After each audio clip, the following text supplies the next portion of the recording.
You don't know me? You should. If you don't love me, you will. Why? Because I'm here to make your life better. I'm the conductor. We're going places. I'm the maestro. There's music to be made. I am the father of feather philosophy. But it's going to cost you a piece of your soul, so look me in my eyes.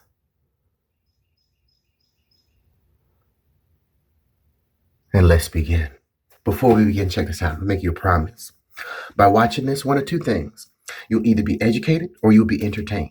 And at the end of this, after I've kept my promise of you being either educated or entertained, I'm going to ask you to keep the promise for me. But we'll get to that point. I want to tell you how your brain works, because a lot of you don't know how your brain works. And because you don't know how your brain works, because you don't know how memory works, you get frustrated. Wally, what are you talking about? Check this out. You do something today, and then you're expecting tomorrow for it to be a habit or something that you don't have to think about, or you're wondering, why is it so hard for me to do? I just did it yesterday. Well, you don't know that the way that the brain works, you have to have layer upon layer upon layer upon layer upon layer of the same experience in order for it to be deeply habituated or something that you don't have to throw conscious thought to. Whew. Wally, what are you talking about? All right, check this out.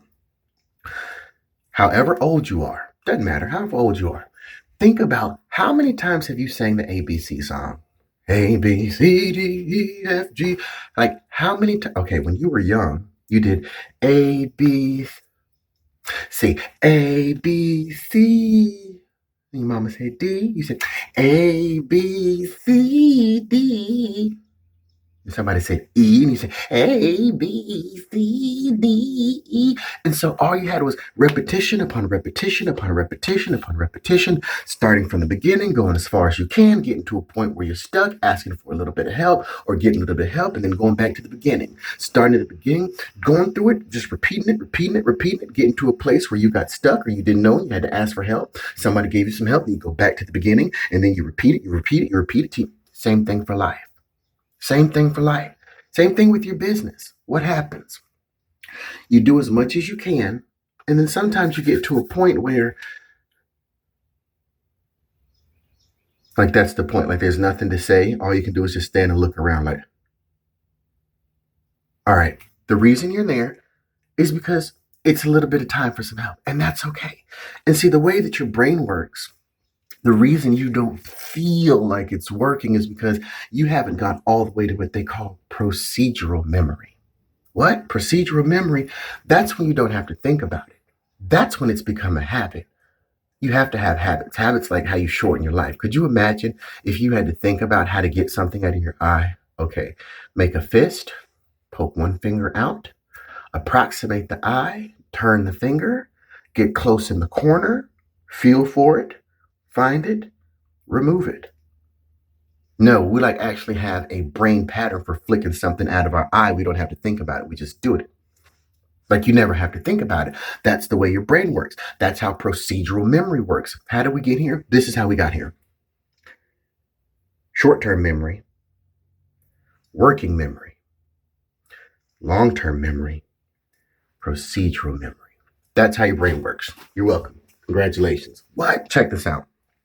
When you learn something, as soon as you learn something, it goes into your short-term memory because that's what the brain does.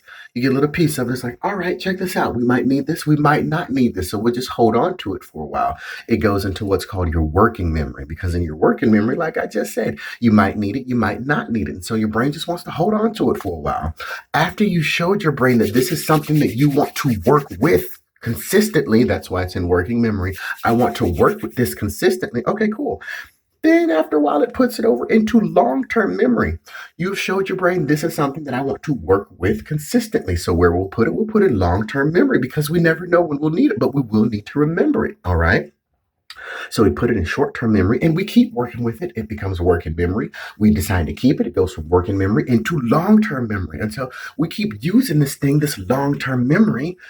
After a while of us using this long-term memory, eventually we don't have to think about it. We're just doing it. That's when a habit is made. That's when a habit is formed. And guess what that is? That's procedural memory, where you no longer have to throw conscious thought to whatever it is that you're trying to do. You do it for a little while, and then you find that you have neural pathways Muscle memory, you heard about that? Where people are like, I don't know what was happening. My body just responded. Well, procedural memory. The procedural memory, it went from short-term memory. I just got me something. What am I going to do with it? I'll set it over here. I set it over here in working memory. And I showed, yep, I want to work with this. I got this in working memory. And so I take it from working memory and I put it in long-term memory because I'm going to need it. And I keep needing it. I keep needing it. Long-term memory. I keep needing, oh, this is good. This is long-term memory. Oh, yeah, I need to do this. Oh, yeah, I need to do this. And then sooner or later, like I just said, long-term memory just becomes procedural memory where you don't even have to think about it. So when you get frustrated in your business, you have to understand that the place for the habits where you are right now, they have not been being utilized long enough for them to be placed into procedural memory.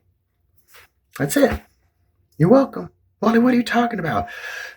Okay, you're feeling all kind of frustrated in all kind of sorts of ways because you just haven't been at it long enough.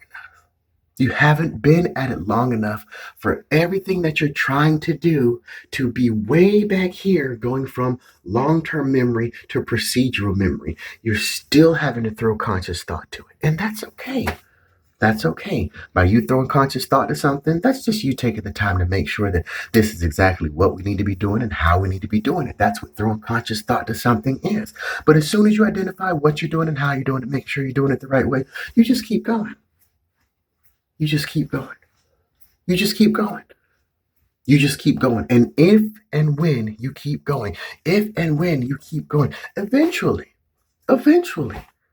there'll come a time when you realize what? You're riding that bike. Wally, riding the bike, yeah. Remember when you were riding your bike or trying to learn how to ride a bike and you'd get up there and you were wobbling, you'd fall down and you'd hop back up there. You'd get up there, you were wobbling, you fall down. And you really wanted to ride that bike and so you just didn't quit. So what did you do? You fall down, but you hop right back on. You fall down, you hop right back on. So be it with this business.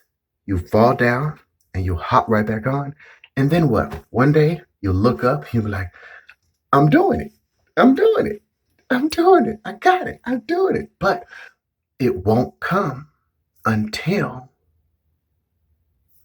long-term memory and procedural memory isn't having to be thought about.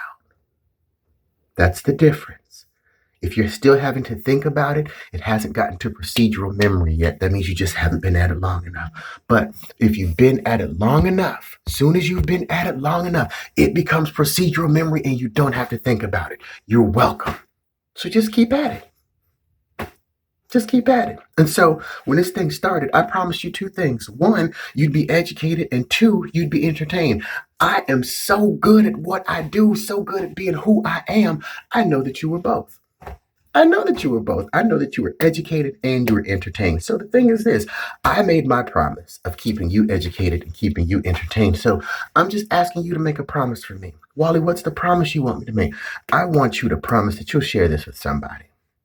Just share it with somebody. Why? Because you didn't even know how your brain worked. And so if you don't know how your brain works, I'm sure this guy over here don't know how this brain works. And I'm sure that this lady over here don't know how that brain works. So in order for us to educate everybody as much as everybody needs to be educated so that your entrepreneurs are feeling it. Feeling what, Wally? They're feeling it. Feeling what? The knowing. The knowing. Because you get really, really discouraged when you're not knowing. But how can you know? The more knowledge you have, the more knowing you have. The more knowledge you have, the more knowing you have. So take this information that I've given you today about how your memory works, where it goes from short-term memory to working memory to long-term memory to procedural memory, and use it.